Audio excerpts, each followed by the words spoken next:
Voici Jonathan David. Il a grandi au Canada, mais il a toujours eu un rêve immense. Jouer au football en Europe. Il ne vient pas d'un centre de formation prestigieux. Il a appris dans la rue, s'entraînant dans un froid glacial, sacrifiant son enfance dans le seul but de maîtriser ce sport. Quand le moment est enfin venu, à l'âge de 17 ans, il a traversé le monde pour réaliser son rêve. Il est allé en Autriche, et ils l'ont rejeté. Il est allé en Allemagne, et on lui a dit non. Imaginez-vous adolescent, complètement seul, regardant le rêve de toute une vie s'effondrer. Mais au lieu d'abandonner et de rentrer au Canada, il a décidé de se relever et de défier l'élite européenne.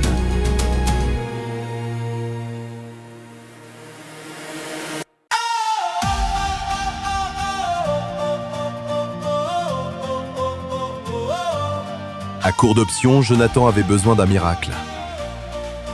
Et ce miracle est venu de Belgique. Un club nommé la Gantoise a su voir ce talent brut qui avait échappé aux grandes académies.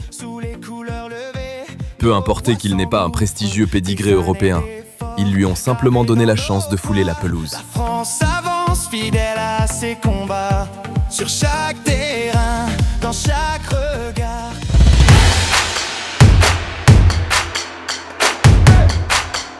Jonathan a saisi cette opportunité pour en faire une arme redoutable. Lors de son tout premier match professionnel, il est entré en jeu en fin de rencontre. À la 95e minute, alors que tout se jouait, le gamin rejeté du Canada a inscrit un but incroyable à la dernière seconde. Le stade a explosé et à partir de cet instant précis, il n'a plus jamais cessé de marquer.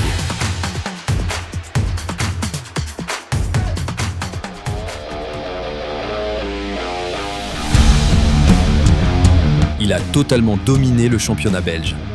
Il jouait avec une rage de vaincre incroyable, devenant tellement incontournable que le club français de Lille a déboursé 30 millions d'euros pour le recruter. Un transfert record. Il a emporté cette dynamique imparable directement en France, menant sa nouvelle équipe vers un sacre inattendu en championnat, arrachant le titre des mains du club milliardaire, le Paris Saint-Germain.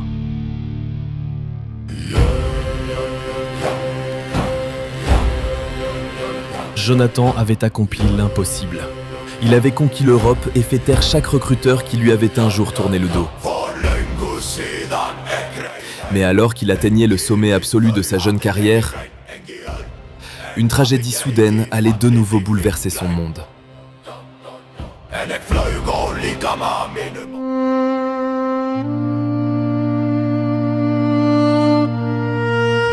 Sa mère, Rose, est décédée d'un cancer au Canada.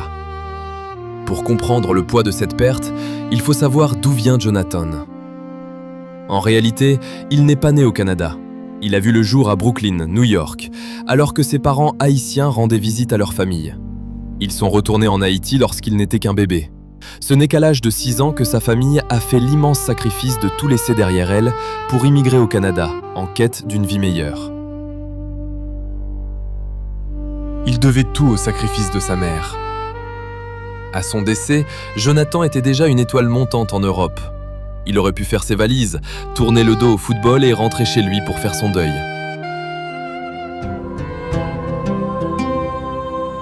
Mais il est resté. Il s'est battu à travers les larmes et la douleur, dédiant toute sa carrière à accomplir le rêve que sa mère avait bâti pour lui. Et quand l'heure est venue de jouer au niveau international, il n'a jamais oublié le pays qui avait accueilli sa famille. Bien qu'il fût une immense star évoluant en France, les règles de la FIFA exigent de représenter sa nationalité. Il ne pouvait jouer ni pour la France, ni pour la Belgique. Il devait faire un choix. Et il a choisi de porter le maillot rouge du Canada. Il leur a rendu l'appareil sur la plus grande scène imaginable. Sous les projecteurs éblouissants de la Coupe du Monde de la FIFA 2026, Jonathan a inscrit un triplé historique. Ce fut un moment légendaire. La première fois qu'un joueur nord-américain marquait 3 buts dans un match de Coupe du Monde depuis près d'un siècle. Il ne s'est pas contenté de conquérir l'Europe. Il a écrit l'histoire pour le pays qu'il a vu grandir. et pour cette mère qui a tout sacrifié pour l'amener jusque-là.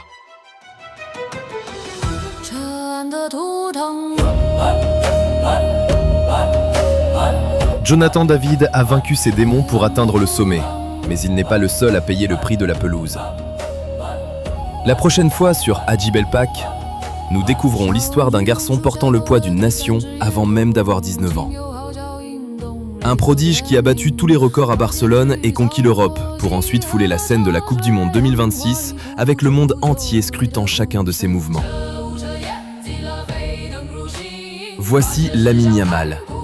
Abonnez-vous et préparez-vous pour le prochain chapitre du Prix de la pelouse. Les athlètes bâtissent leur héritage sur le terrain. Nous le bâtissons partout ailleurs.